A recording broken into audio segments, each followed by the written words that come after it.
Hej og velkommen til Sikkerline. Mit navn er Susan, og i de næste par minutter vil jeg lige guide jer igennem en lille brugsvejledning, så I kan komme i gang med jeres e-cigaret.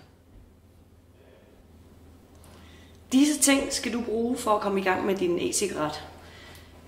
Til at starte med vil vi anbefale, at du køber et startsæt og en væske ved siden af. Så har du alt, hvad du skal bruge for at komme i gang.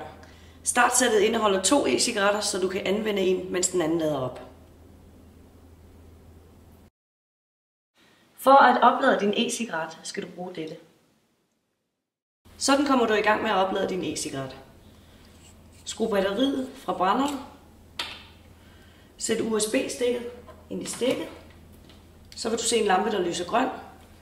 Der skruer du så forsigtigt dit batteri ind, indtil du kan se, at den begynder at blinke, og dernæst vil den grønne lampe lyse rød. Det betyder nu, at din e-cigaret den oplader, og når den er grøn igen, så har du en opladet e-cigaret.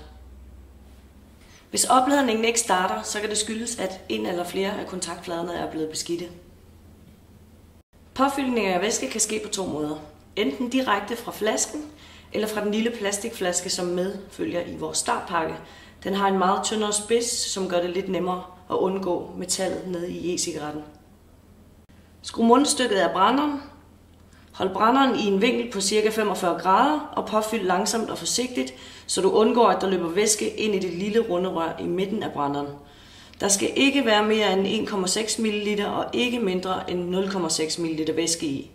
Monter atter mundstykket tilbage på brænderen, og den vil nu være tæt og klar til brug. Du kan også låse din e-cigaret, og det kan du gøre ved at trykke på knappen 5 gange, indtil den blinker. Og du kan også låse den op igen ved at trykke 5 gange. Hold knappen inde på din e-cigaret, så den bliver blå. Der dannes ny damp.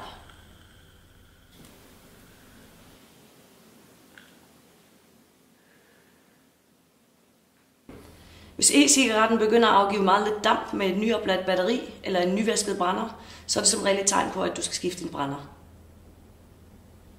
Det er en rigtig god idé at rense brænderen hver 3. dag cirka, og det gør du ved hjælp af lunken til varmt vand.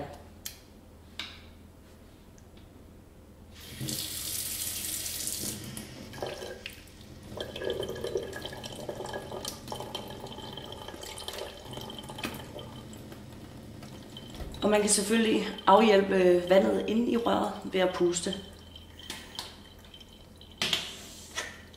Og lad den tørre på hovedet. Hvis dampen smager lidt sur, brændt eller krasser mere end normalt, er det som regel en god idé at enten vaske din brænder eller skifte den. Hvis e-cigaretten begynder at afgive meget lidt damp med et nyopladt batteri eller en nyvasket brænder, så er det som regel et tegn på, at du skal skifte din brænder. En brænder har ca. 14 dages levetid, alt efter hvor meget du selvfølgelig ryger.